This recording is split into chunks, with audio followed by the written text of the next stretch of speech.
My name is Daniel Scott with UDAYA.com, and this is Average Joga, a series of easy-to-digest yoga tutorials for people who don't do yoga yet.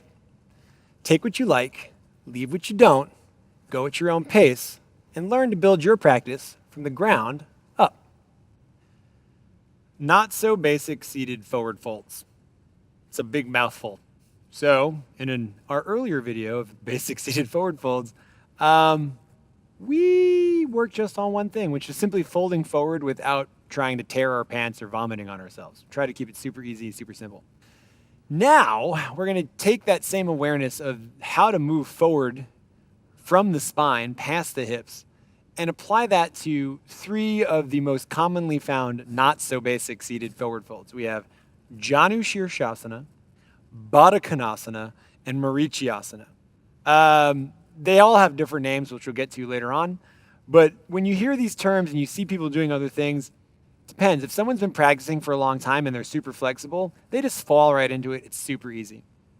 But all of these different modifications for people who are less flexible or just new to the practice help you build an awareness, not just to rush through the pose, but to really move into a pose. So let's start with Janu Shirshasana. Janu Shirshasana happens to be one of my favorite things to say over and over and over. I call it Johnny Shirshasana because it makes me think of someone I went to high school with growing up in Long Island. A lot of Italian people, it's how it works. So Johnny Shirshasana works this way.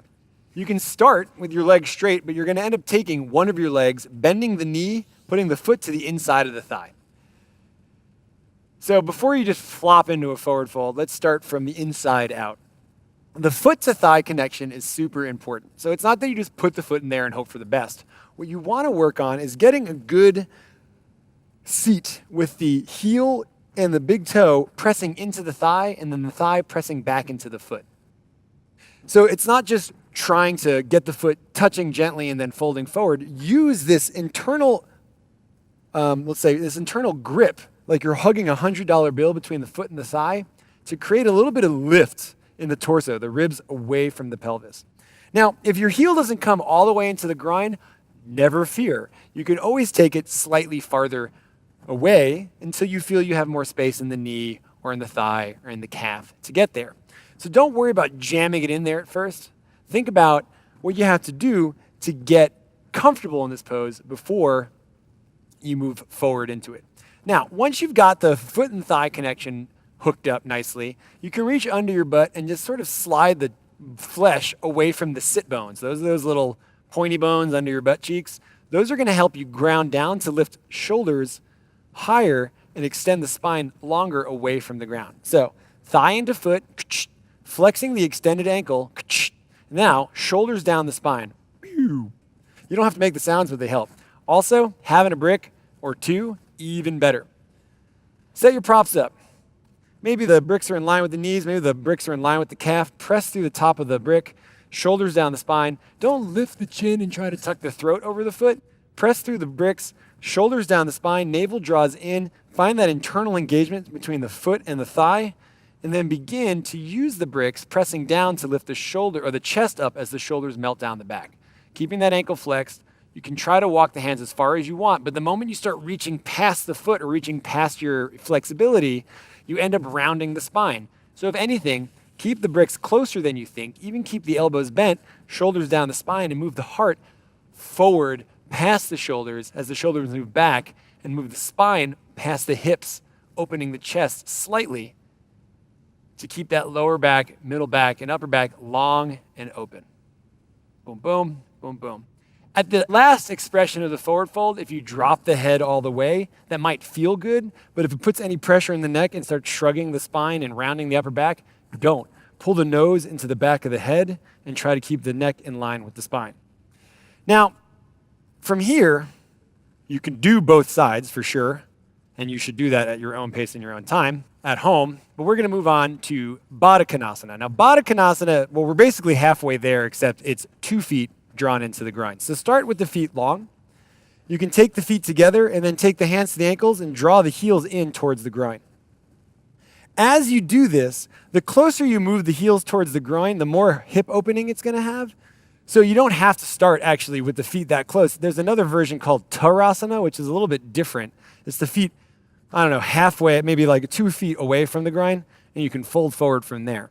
So if the heel's growing in is too much for you, by all means, keep the feet wider. Plus, if it's too much in the lower back, having your hips lifted give you a lot more space to get the heels closer to where you want them to be. So from here, Baddha Konasana works as follows. With the heels as close to the groin as you can, take the hands across the top of the feet, take the thumbs to the big toe joints, and spread the feet open as wide as you can, like you're reading a book.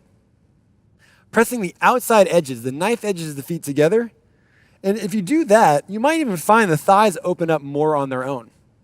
Shoulders down the spine, chin lifts gently, not like you're trying to look up to the sky, but that you're just trying to look into the middle distance, maybe 2 or 3 feet in front of your toes. Then from here, shoulders bounce down the spine, navel draws in, and again, work towards moving the heart forward. Not the face, not the chin, moving the heart forward and the shoulders back, elbows hugging in towards the hips. And as you like, you can keep the chin lifted or you can slowly lift the chin lower to lengthen the back of the neck. Now, if you have very open hips, you can fold forward and touch your nose to the ground. You can tuck your chin to the ground. You can do all sorts of great things. But in the beginning, you might just be happy opening up your comic book, looking at the magic that you find within, and simply reading as you fold forward your heart, trying to move your heart past your hips, past your toes. When it's time to come out, don't just flop it back. Use your core, stack the shoulders back over the hips. If it's a lot in the groin, take your hands to the outside of the knees. Close the legs. You're a yoga superstar. Shake it out before you go anywhere else. Now we did Jani Shirshasana. We did Baddha Konasana, which you'll often hear is called as like cobbler's pose or butterfly or whatever. There's a lot of different names for it, but just Baddha Konasana is the one you might hear the most. Now, with the legs long, Janu Shirshasana brings 1 foot in. Baddha Konasana brings both feet in. Marichyasana brings 1 foot in, but it turns the direction of the knee from out to up. So you can take your hand under one knee, flat foot, and then bring the foot in line with the knee. So you want to take your fists together and take it so you have the foot and the leg about 2 fists distance apart. Try to bring that heel as close to the groin as you can. So again, 2 fist distance apart. Now the whole pose looks like you reach the same knee that's bent, you reach that arm forward, you wrap it around, and bam, you're in Marichyasana. But for today, don't even worry about that. First things first, with this foot flat, try to get the knee over the heel as best as possible. Take the opposite hand out to the side in line with that extended leg's hip. Then flex this ankle and move your heart towards the top of the foot. Try to get your chest as far past this bent knee as possible, if you can. If not, bricks here work really nicely. Bricks on both sides work really nicely. It's less about going forward as it is about shoulders down the spine and heart open. If you can get the torso past it, you can reach that arm forward, try to reach the heart towards the fingertips, and then take the hand slightly out past that shin. Push the shin into the tricep back into the shin, and that other hand in line with the hip, press it down, lift the chest up, and then exhale, fold from there. This might be all you need to work on for the first couple weeks of practicing Marichyasana until you feel like you have more space to do the bind. That's a whole different horse of a different color. For now, just think about pressing down into the foot, flexing the extended leg, pressing down in the hand, shoulders down the spine, eyes forward, heart forward, lifting, exhaling, folding at the hips, your heart towards your foot. To come out of this thing slowly, gently, easily, don't just flop out of it. Navel draws in, shoulders over hips. You can drop into Janu Shirshasana. You can move it to Baddha Konasana. You can cross your legs and fold forward and go like, oh my God, Asana, I'm tired. Regardless of what you do, listen to your body. It's the biggest teacher you have, and you'll gain the most knowledge simply by giving yourself time to pay attention to what's going on in your practice. So, how'd all that land for you?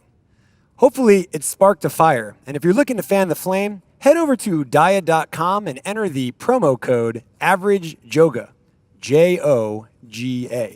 You're going to have access to a lot more classes from myself and a host of amazing teachers from around the world of all shapes, styles, and colors. By all means, let this serve as a great foundation to build a home practice on that you can have for the rest of your life. Enjoy.